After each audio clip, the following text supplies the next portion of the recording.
Bem-vindo a mais um vídeo. E hoje a gente vai jogar Clash of Clans mais uma vez. E hoje eu vou estar fazendo um ataque. E vamos pro ataque.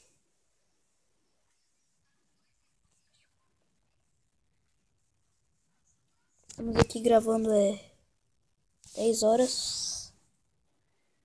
Quase 11.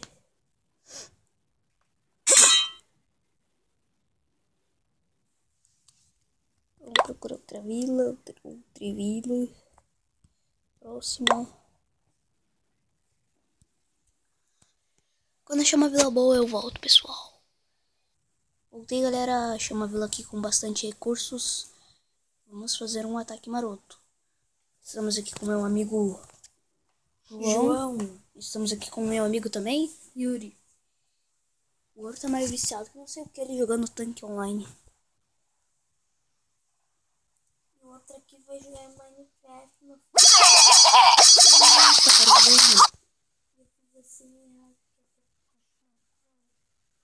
Putz, você tá ferrado, hein, louco. Ó, mano. Vou largar essa vila no chinelo.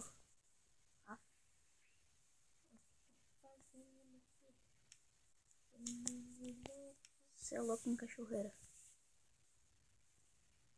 Outra ali não fala nem nada. Eu não, quero ver sangue dos meus inimigos. Quero derrubar sangue.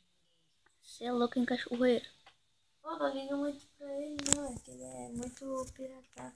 Pirata. Pirata que te dá só com retreat. Tô destruindo o CV do cara ali, né? Você é louco. Destruiu o CV. Vou destruir agora o coisa de ouro. Nossa. Oh, quem gastou minhas joias? Não sei. Não sapo. Matheus. Não fui eu, juro. Ó, roubei mais de 100 mil de cada recurso. Roubei 15 troféus. E tá bom demais, né, galera? Tá bom demais. 100 mil de cada recurso. Você é louco. Você é louco, você é louco. Aí eu fiz uma modificância na minha vila. Né? Coloquei algumas tropas para fazer 55 arqueiras. E alguns bárbaros.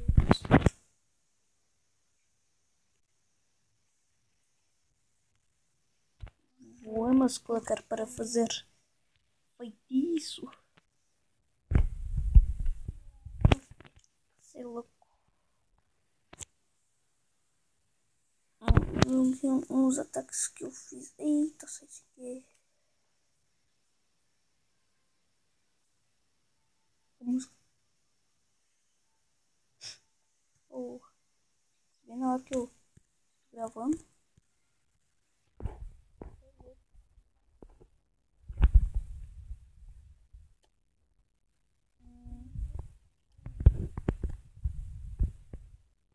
E o vídeo vai ficar por aqui, pessoal. Se inscrevam, deixem seu like e falou!